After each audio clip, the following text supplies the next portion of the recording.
If an inspector, and we know the inspector's names, by the way, that's part of the record.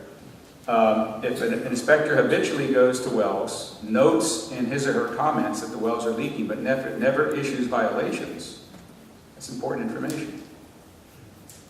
So nothing we're doing here, nothing I'm talking to you about tonight in this part of the talk can be any better than the information that the inspectors that you pay for out of your tax dollars. Nothing can be any better than what the job that they do. So if you have criticisms of the data, I'm the messenger. The data is theirs. The processing of the data is ours. 24% of the conventional wells and 4% of unconventional wells have not received an inspection, ever.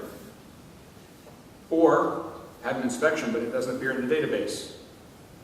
I'll let you think about that for a while. Why would an inspection not show up in the database? They didn't have a benefit. The Northeast is clearly at higher risk than the rest of the state so far. Although one could say, well, maybe that's because the well density in the Northeast is so high. There's still more data mining that needs to be done here. We haven't even scratched the surface. What I'm reporting on tonight has been written into a paper and has been submitted to a journal for peer review and publication. That's why I'm showing you this, but nobody's taking any pictures, right?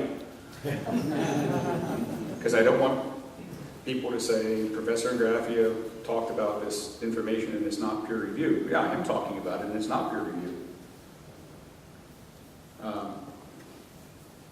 But none of the data I showed you from the industry was peer review. Mine is going through peer review and it will appear in a peer reviewed journal. Predicted cumulative risk for all wells in the northeastern region is nearly 12 times higher than it is in the rest of the state.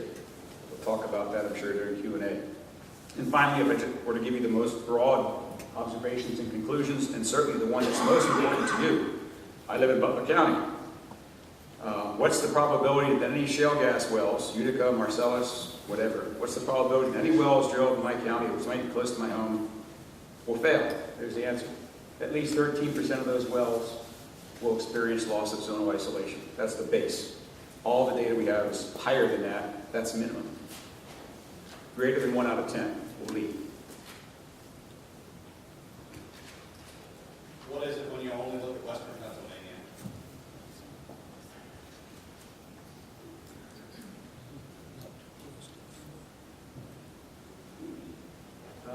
Can't tell you from this data.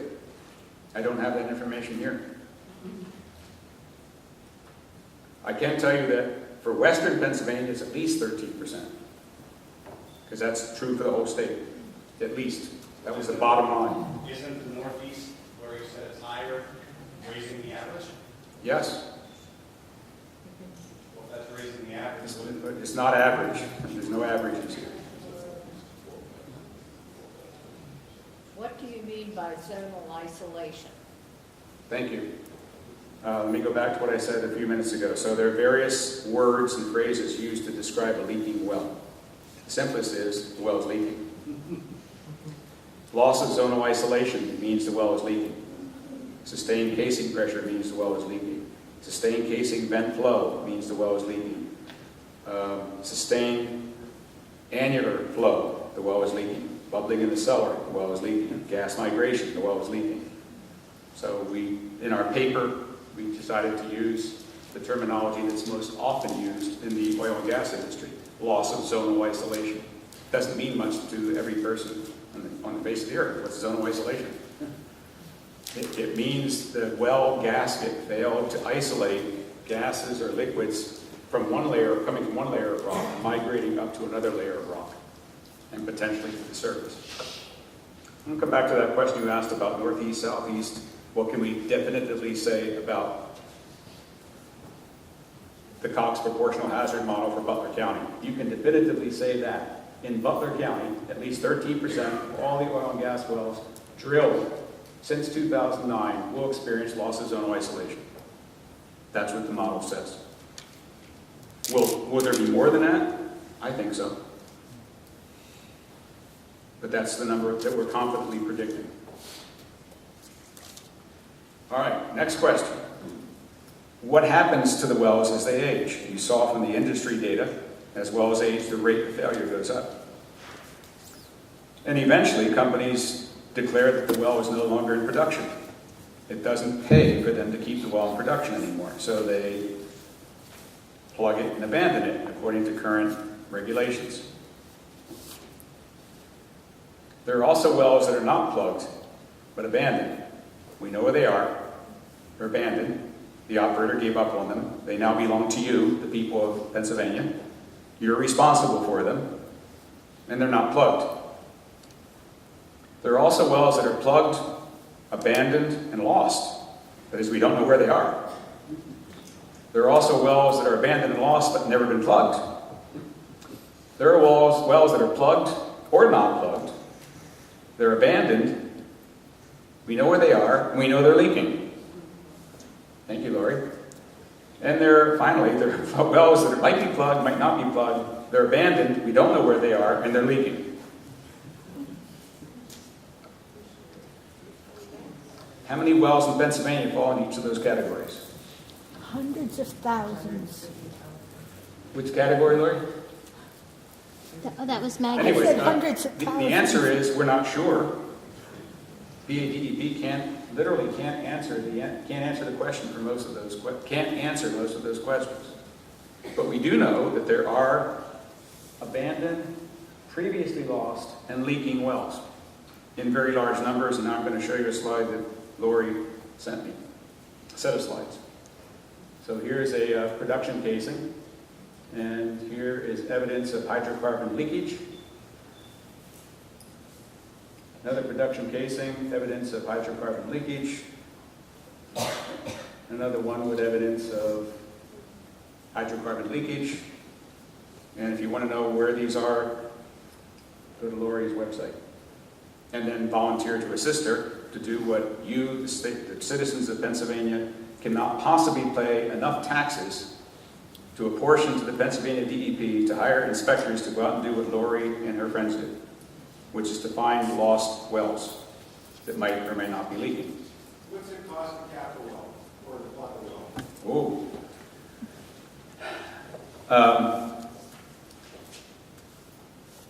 You ask cap or plug. There are three words: cap, plug, repair. So if a well is uncapped and not plugged, like this one, it could be leaking. To plug that well, tens of thousands of dollars. If the well is uncapped, unplugged, and leaking outside the production casing, hundreds of thousands of dollars, and maybe never, because there's no guaranteed way to repair a well that is leaking outside the production casing. Plugging does not fix any kind of leakage that I talked about tonight. Make sure you understand that. All the leakage that we talked about tonight, plugging does not fix it. Why? Plugging merely means pouring cement down the production casing. If the leak is outside the production casing, which is true of all the leakage I talked about tonight, pouring cement in the production casing does not solve the problem. There are techniques industry can use to try to solve the problem of a well leaking outside the production casing, but my friend George King on his website says that those techniques are successful 50% of the time. 50. So there are no doubt among the, is it 80,000 abandoned and lost gas wells in Pennsylvania? Is that right, Lori? They don't know how many. There's estimates of up to 500,000 drilled since 1859. Up to 500,000 drilled in the state of Pennsylvania since the 1870s, and no one knows for 1859, sure. yeah. Well, I'll show you some New York data. Peer-reviewed paper. Back in '94, New York State did a survey, and they found that they had 48,000 abandoned wells that they knew about. This does not include lost. 48,000 wells they knew about, only 27% have been plugged. And remember, just because they've been plugged doesn't mean they weren't leaking. 2009, they redid the survey. They're falling behind. We now have 64,000 abandoned wells. 27% of them are not plugged. We don't know how many are leaking. And the current estimate is that there are 40,000 lost in abandoned wells, oil and gas wells in Pennsylvania. So I suspect in New York, I suspect the number is higher in Pennsylvania because Pennsylvania's had about 10 times the number of oil and gas wells of New York. Why am I bringing this up? Two reasons. One, all the information I was telling you before was about so-called modern young wells. All those shale gas wells we just did this analysis on, none of them are more than 7 years old. So things are going to get worse in the future. First reason. Second reason is if a well is leaking, like the video I showed you, bubbling in the cellar, that methane could be going into your aquifer.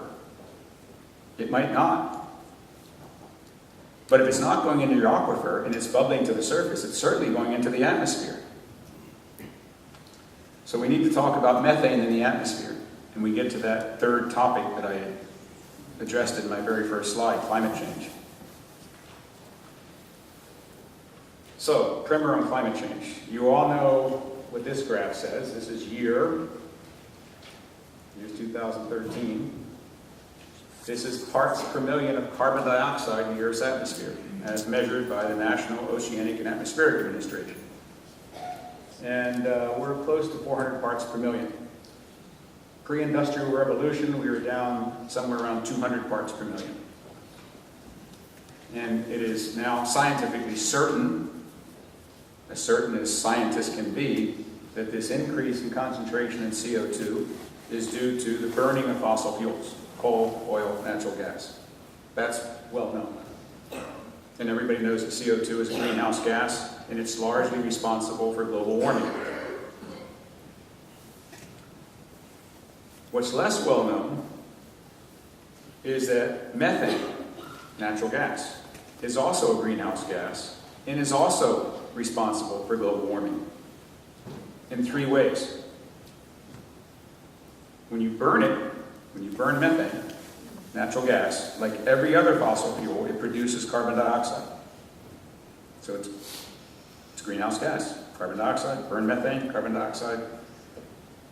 If you don't burn it, and it gets into the atmosphere, it's also a greenhouse gas. And as I'll show you in a minute, it's a much more potent greenhouse gas than carbon dioxide, pound for pound. How can methane get into the atmosphere without being burned?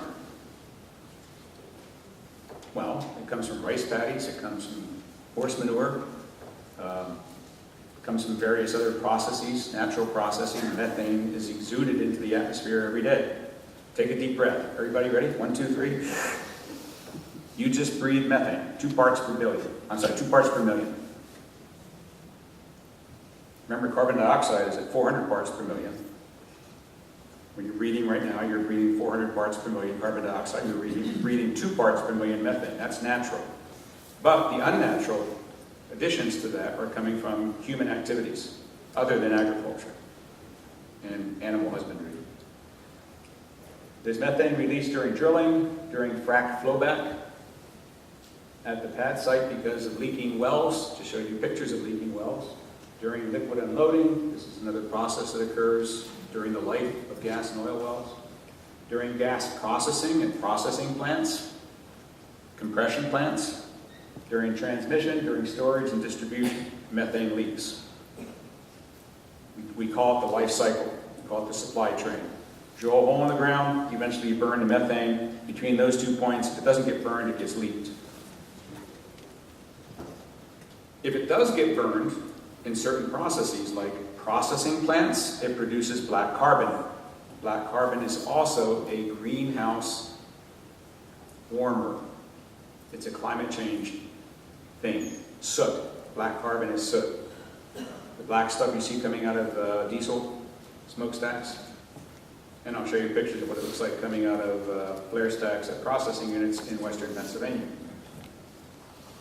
All right, why is methane important? As I just said, it's more potent than carbon dioxide. There's a lot more carbon dioxide in the atmosphere than there is methane, but they're not equal in their heating effects. A few weeks ago, the Intergovernmental Panel on Climate Change issued its 5th report, and in it they re-emphasized the importance of methane in climate change. And they, for the 3rd time, increased the potency of methane compared to carbon dioxide. So you're going to learn a little bit more tonight about something called a global warming potential. It's a ratio. One number divided by another number. The number in the denominator is 1. It's the global warming potential of carbon dioxide is 1. The global warming potential of methane is how much more 1 pound of methane will cause heating in the atmosphere compared to 1 pound of carbon dioxide. The higher that number, the worse we are. That ratio depends upon how long we're going to wait for the effect of warming. Warming doesn't happen instantaneously. If you wait for 100 years, none of us will be around to know it. Maybe our children won't, maybe not even our grandchildren will, but we don't have 100 years. But if you were going to wait for 100 years, then methane is 34 times more potent than carbon dioxide. It takes 34 pounds of carbon dioxide to do as much heating as 1 pound of methane. If you're only going to wait 20 years, and I'll show you in the next couple slides that that's all the time we really have, then the number goes up to 86. It takes 86 pounds of carbon dioxide to equate to the heating capability of 1 pound of methane. Conclusion, a little bit of methane not burned is really important. Could be as important as carbon dioxide, depending upon how long you're going to wait.